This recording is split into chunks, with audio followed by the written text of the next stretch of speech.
Hello everyone, అందరూ ఎలా ఉన్నారు? ఈరోజు వీడియోలో మిమ్మల్ని నేను ఒక పెద్ద చెర్రీ తోటకి తీసుకెళ్ళబోతున్నాను.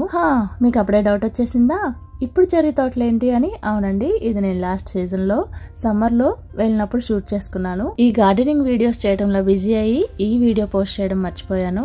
మరి ఇంత ఫన్ ఎలా మిస్ చేస్తాను చెప్పండి. చూసారు కదా, మీతో మాట్లాడుతూనే చెర్రీ తోటలకైతే వచ్చేసాము.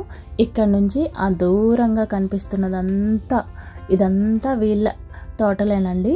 ఆల్మోస్ట్ 100 acres పైనే ఉన్నాయి. ఇక్కడ చెర్రీస్తో పాటు పీచెస్, పియర్స్, ఇంకా స్ట్రాబెర్రీ, బ్లూబెర్రీ ఇలాంటి చిన్న చిన్న ప్లాంట్ ఫార్మ్స్ కూడా మెయింటైన్ చేస్తున్నారు. ఇదంతా కనిపిస్తున్నదంతా పార్కింగేనండి. ఏంటి ఇంత తక్కువ మంది ఉన్నారు అనుకోకండి, మేము రావటమే చాలా ఎర్లీగా వచ్చేసాము. 6:15 కల్లా స్టార్ట్ అయిపోయాము, 7 కల్లా ఇక్కడ ఉండాలని చెప్పి. సో అలాగే వచ్చేసామండి. మళ్ళీ ఆ టైంలో ఎండలు అయితే చాలా ఎక్కువ ఉంటాయి జూన్ మంత్లో. సో అందుకని త్వరగా వచ్చేసాము. మళ్ళీ ఈ తోటలు అయితే చాలా పీస్ఫుల్గా ఉంటాయి, జనం కూడా చాలా తక్కువగా ఉంటారు. ఇది సిటీ అవుట్స్కట్స్లో మ్యాక్సిమం ఫార్మ్స్ అన్నీ ఉన్న ఏరియాలో ఉంటుందండి. అందువల్ల పెద్దగా ఇక్కడ క్రౌడ్ ఏమి ఉండదు. మనం హ్యాపీగా ఎంత టైం కావాలంటే అంత టైం స్పెండ్ చేయొచ్చు. మార్నింగ్ ఇక్కడ 7 o'clock ఓపెన్ అయిపోతుంది, ఈవినింగ్ 5 o'clock వరకు ఉంటుంది. మనం ఎంత టైం అయినా ఇక్కడ స్పెండ్ చేయొచ్చు. మేమైతే దీన్ని ఒక పెద్ద పిక్నిక్ స్పాట్ లాగా యూజ్ చేసుకుంటామండి, ఎందుకంటే అన్ని ఫెసిలిటీస్ ఉంటాయి. చూస్తున్నారు కదా ఎంత ఫుల్గా ఉన్నాయో చెర్రీస్, మొత్తం చాలా బాగా వచ్చేసాయండి. ఇది జూన్ ఎండింగ్ వరకు కూడా ఉంటుంది మోస్ట్లీ. ఆ తర్వాత ఇంకా సీజన్ అయిపోతుంది, బాగా ఎండలు ఎక్కువ వచ్చేస్తాయి. ఇంకా పికింగ్స్ అన్నీ అలో చేసిన తర్వాత నెక్స్ట్ మార్కెట్కి వేసేస్తారండి. ఇందులోనే మనకి 1 weekకి అలా రెడీ అయిపోతాయి కదా, వాటిని ఫస్ట్ ఒక బ్యాచ్, తర్వాత ఒక బ్యాచ్, తర్వాత ఒక బ్యాచ్ అన్నట్టుగా ఈ వీక్ ఈ బ్యాచ్కి మనకి పికింగ్కి అలౌ చేశారంటే నెక్స్ట్ వీక్ ఇంకోటి అలా ఉంటాయి. సో అటు సైడ్ మనల్ని రెడీ అవ్వని వైపు అయితే వెళ్ళనివ్వరు. ఈ చెర్రీ ఫార్మ్స్ కూడా అన్ని స్టేట్స్లో ఉండవండి, ఇలా కొంచెం కూల్గా ఉన్న ప్లేస్లోనే ఎక్కువగా ఉంటాయి. నేనైతే ఈ స్టేట్కి వచ్చినప్పుడే, అంటే మేము ఒహాయోలో ఉంటున్నాము, ఒహాయోకి వచ్చిన తర్వాతే ఈ చెర్రీ పికింగ్కి వెళ్ళానండి. ఇంతకుముందు స్ట్రాబెర్రీ పికింగ్కి వాటికి వేరే చోట్ల వెళ్ళినా కూడా చెర్రీ పికింగ్కి మాత్రం ఈ ఒహాయోలోనే వెళ్ళాము. ఫోటోషూట్ ఇంట్రెస్ట్ ఉన్న వాళ్ళు అయితే ది బెస్ట్ ప్లేస్ అండి ఇది చెప్పొచ్చు. అంత బాగా పీస్ఫుల్గా కూడా ఉంటుంది, బాగా క్లిక్ చేసుకోవచ్చు ఫొటోస్ అయితే మాత్రం. అండ్ రీల్స్ చేసుకునే వాళ్ళకైతే చెప్పనక్కర్లే లేదు, అక్కడికి వచ్చాక బోల్డ్ అన్న ఐడియాస్ వచ్చేస్తాయి, అంత బాగుంటుంది ఆ ప్లేస్. పిల్లలు కూడా ఈజీగా పిక్ చేసుకునేలాగా చాలా కిందకున్నాయి అండ్ గుత్తులుగా ఉన్నాయి, చాలా స్వీట్ ఉంటాయండి అదే రోజు పిక్ చేసుకొని తింటే కనుక.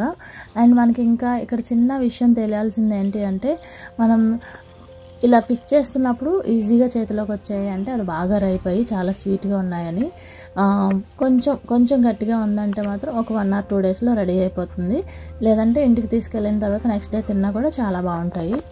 అది చిన్నది తెలుసుంటే చాలా ఈజీగా పిక్ చేసుకోవచ్చు, లేదంటే మాత్రం చాలా పుల్లగా ఉంటాయండి. ఈ చెర్రీ వెరైటీస్లోనే ఇంకో కలర్ కూడా ఉంటుంది, ఆరెంజ్ కలర్లో ఉంటాయి, వాటిని టార్ట్ చెర్రీస్ అంటారు. అవి మాత్రం చాలా పుల్లగా ఉంటాయండి. అవి ఎందులో యూజ్ చేస్తారో మరి నాకు తెలీదు, కానీ అవి కూడా తినడానికి చాలా క్రేజీగా ఉంటారండి ఇక్కడ. ఈ చెర్రీ ప్రైస్ ఎంత ఉంటుందో ఆ టార్ట్ చెర్రీ ప్రైస్ కూడా అంతే ఈక్వల్గా ఉంటుంది. మరి అవి ఎందులో యూజ్ చేస్తారో, అంత పుల్లగా ఎలా తింటారో నాకైతే తెలియదండి.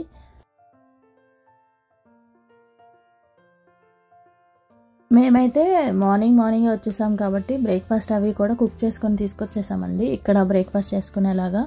అండ్ ఇంకోటి ఏంటి అంటే, నేను బ్రేక్ఫాస్ట్ చేయలేదు కదా, ఎన్ని చెర్రీస్ అలా తింటూనే ఉన్నాను, నాకైతే అక్కడే పొట్ట ఫుల్ అయిపోయింది. నాకేమనిపించిందంటే, ఈ చెర్రీస్ కూడా సీడ్లెస్ అయితే ఎంత బాగున్నావు కదా, ఇంకా చాలా ఈజీగా తినేయచ్చు అనిపించింది. ఏ మాటకు ఆ మాటే చెప్పుకోవాలి, కానీ ఇలా ఫ్రెష్గా పిక్ చేసుకొని తింటుంటే ఆ టేస్టే వేరే లెవెల్లో ఉంటుంది. మనకు ఓపిక ఉండాలే కానీ ఎన్ని కోసినా తరగనన్ను ఉన్నాయండి అక్కడ, అంత పెద్ద తోటలు అవన్నీ. ఇంకా కింద కూడా అలా పడిపోయే ఉంటాయండి, అవైతే ఎవ్వరూ తీయరు, ఈవెన్ ఓనర్స్ కూడా తీయరు. నాకు తెలిసి అవే ఫెర్టిలైజర్గా యూజ్ అవుతాయని అలా వదిలేస్తారో ఏమో మరి. ఇంకా మా పికింగ్ అయితే అయిపోయిందండి, అక్కడ నుంచి బిల్ చేయడానికి వెళ్ళాము. బిల్లింగ్ దగ్గర వీళ్ళ ఓన్ ప్రోడక్ట్సే ఉంటాయండి, మేపిల్ సిరప్ కానీ, నెక్స్ట్ హనీ కానీ, ఇలా చాలా ప్రోడక్ట్స్ ఉంటాయి వీళ్ళవి. ఇవి చూసారా, హనీ స్టిక్స్, డిఫరెంట్ ఫ్లేవర్స్ ఉంటాయండి, చాలా బాగుంటాయి. అవన్నీ టేస్ట్ చేయాలి కానీ ఒక్కొక్కటి 50 centsకే ఇస్తారు, చాలా చిన్న ప్యాక్స్, చాలా బాగుంటాయి కూడా.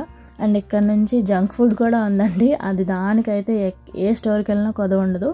నేను ఇందాక చెప్పాను కదా టార్ట్ చెర్రీస్ అని, ఆ పక్కన ఆరెంజ్ కలర్లో ఉన్నాయి చూడండి, వాటిని టార్ట్ చెర్రీస్ అంటారు, చాలా పుల్లగా ఉంటాయి. అమ్మో ఒకటి తిన్నామంటే ఇంకా నోరంతా పుల్లగా అయిపోయింది అన్నట్టు అనిపిస్తుంది. చాలా పుల్లగా ఉంటాయి. అక్కడ నుంచి మా బిల్లింగ్ అయిపోయింది. ఈ ఫుడ్ ప్రోడక్ట్స్తో పాటు వీళ్ళు ఓన్గా ప్రింట్ చేసిన టీషర్ట్స్ అలాంటివి కూడా అమ్ముతున్నారండి. అంటే టీషర్ట్స్ మీద ఆ ఫామ్ నేమ్స్ కానీ లేదంటే ఒహాయో అని కానీ ఏదో ఒక సింబాలిక్గా ఉంటుంది. వాటి కోసం కూడా చాలా క్రేజీగా ఉంటారు ఇక్కడ. ఇదేంటో తెలుసా, ఇది మనకి సైడర్ ప్రెసర్ అంటారు కదా, ఇది వింటేజ్ మోడల్ అండి. వీళ్ళు ఎన్నో ఇయర్స్ నుంచి యూస్ చేస్తున్నట్టు ఉన్నారు. ఇది యూస్ చేసి వీళ్ళు సైడర్ కూడా ప్రిపేర్ చేసుకుంటారండి. ఇలా వీళ్ళు ఓన్ ప్రోడక్ట్స్ అయితే చాలా ఉంటాయి ఇక్కడ. ఆర్గానిక్ ప్రోడక్ట్స్, ఇలా హోమ్ మేడ్ ప్రోడక్ట్స్ ఎంజాయ్ చేయొచ్చు. అంటే ఇక్కడ హ్యాపీగా మనం పర్చేస్ చేసుకోవచ్చు. బిల్లింగ్ అయిపోయాక ఇంకా మేము రిటర్న్ అవుతున్నాము. ఇక్కడ కనిపిస్తున్నవన్నీ పియర్ ట్రీస్ అండి. ఇవి పియర్స్ అయితే ఆగస్ట్ ఆ టైంకి అయితే రెడీ అవుతాయి. ఆ టైంలో వెళ్ళి మళ్ళీ మనం పిక్ చేసుకోవచ్చు. ఆ రోజైతే మేము చాలా చెర్రీస్ పిక్ చేసుకున్నాము.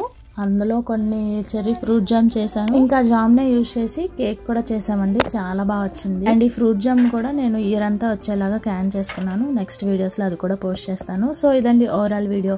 మీకు ఎలా అనిపించిందో కమెంట్ చేయడం అస్సలు మర్చిపోకండి. వీడియో ఎంజాయ్ చేస్తే మాత్రం తప్పకుండా లైక్ చేసి సబ్స్క్రైబ్ చేసుకోండి. Bye bye.